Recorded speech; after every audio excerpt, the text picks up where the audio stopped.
सास घर की नींव होती है, नौकरानी नहीं। अरे रीना, तू तो किटी में अकेली ही आई है। तेरे दोनों शैतान कहाँ हैं? हम सब तो अपने बच्चे साथ ही लेकर आए हैं। घर पर छोड़कर आओ तो कौन संभाले? रीना की दोस्त छवि ने अपने लहराते बालों को संभालते हुए कहा। दोनों बच्चे अपनी दादी माँ के पास घर पर ही हैं। रीना आगे कुछ और बोलती, उससे पहले ही छवि चालू हो गई। अच्छा, आजकल तेरी सासू माँ आई हुई है, इसलिए तू इतनी फ्री होकर आई हुई है। चल अच्छा है, अब तो तुझे कोई काम भी नहीं करना पड़ेगा। घर बच्चों दोनों की जिम्मेदारी से फ्री हो गई। सीमा, तुम ऐसा क्यों कह रही हो? वो मेरी सासू माँ है, कोई नौकरानी नहीं जो मैं घर के सारे काम उनसे करवाऊंगी। मैं यहाँ किटी में इंजॉय करूँगी, माँ बच्चों के साथ पार्क में इंजॉय करेंगी। अब वो परमानेंट यहीं रहेंगी, इसलिए मैंने उन्हें भी किटी भजन ग्रुप ज्वाइन करवा दिया है। उन्हें जो भी काम करना होता है अपने मन से करती हैं, मैं उनसे कोई काम नहीं करवाती। मेरे लिए उनका मेंटल सपोर्ट ही बहुत है। रीना ने अपनी दोस्त सीमा की बेफिजूल बातों का जवाब कुछ यूँ बोल कर दिया। अरे चिल मार यार, तू तो मेरी बातों का बुरा मान गई। मैं तो बस ऐसे ही बोल गई। आजकल ज़्यादातर घरों में यही देख रही हूँ, तो मुंह से निकल गया। लोग बाग अपने सास ससुर को इसलिए अपने साथ रखते हैं जिससे उन्हें घर गृहस्थी बच्चों की जिम्मेदारी से मुक्ति मिले और वो मस्त अपनी लाइफ एंजॉय करे। तो तुम्हें अपनी सोच बदलने की ज़रूरत है सीमा। मेरी सोच इससे बिल्कुल उलट है। माँ तो पापा की डेथ के बाद अकेले ही रहना चाहती थी और इतने दिनों से रह ही रही थी अकेले, क्योंकि उन्हें भी यही लगता था कि बेटे बहू के साथ रहकर उन्हें उनके हिसाब से चलना पड़ेगा। लेकिन इस बार हम लोग अड़ गए कि उन्हें अपने साथ लेकर ही चलेंगे, तो उन्हें आना ही पड़ा। राम मेरे पति, इनकी इकलौती संतान है। मैं तो मानती हूँ कि मुझसे पहले राम पर उनकी माँ का हक है, इसलिए मैं कभी उन माँ बेटे के बीच में हस्तक्षेप नहीं करती।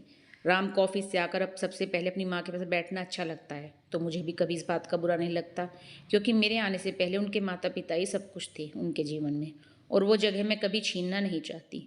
हमने उन्हें यहाँ लाकर रखकर कोई एहसान नहीं किया, बल्कि अपने बेटे पर उनका पूरा हक बनता है। ये घर मेरा नहीं बल्कि उनके बेटे का है, और वो यहाँ पूरे अधिकार से रहने आई हैं। उन पर किसी बात का कोई प्रेशर नहीं है कि उन्हें इस घर में रहने की कीमत चुकानी पड़ेगी। मेरे घर और बच्चों को संभाल कर वो पढ़ने की शौकीन है। खाली समय में उपन्यास मैगजीन पढ़ती हैं। एक दिन साहित्य और सर्जन की ट्यूशन टीचर नहीं आई, तब उन्होंने खुद ही उन्हें पढ़ाने की इच्छा जताई। जिस दिन बच्चों को ज़रूरत होती है तब वो उनकी मदद करती हैं।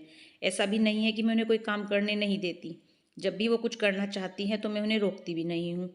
आज भी जब मैंने बच्चों को साथ लेकर आने की बात कही तो वो बोली, रीना, बच्चों को साथ लेकर जाने में किटी का एंजॉयमेंट नहीं हो पाता। ऐसा करो, बच्चों को मेरे साथ छोड़ जाओ। माँ, कहीं आपको ये तो नहीं लगेगा कि आपके आते ही मैं बच्चों को आपके सारे छोड़कर निश्चिंत हो गई हूँ, और ये बहुत शैतान भी है।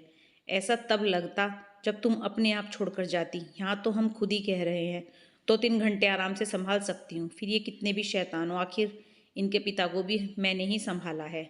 तुम वहाँ किटी एंजॉय करना, हम अपने दोनों पोते पोती के साथ पार्क में एंजॉय करेंगे। तुम चिंता मत करना। ये कहकर रमा जी हंसने लगी और रीना उनके गले लग गई। थैंक यू सो मच माँ। बच्चे आपके साथ रहेंगे तो मुझे सच में कोई चिंता नहीं रहेगी। मैं तो हमेशा से सोचती थी कि मेरे बच्चों को अपनी दादी का साथ और मार्गदर्शन मिले। अब तो माँ और बच्चे दोनों ही बहुत खुश हैं।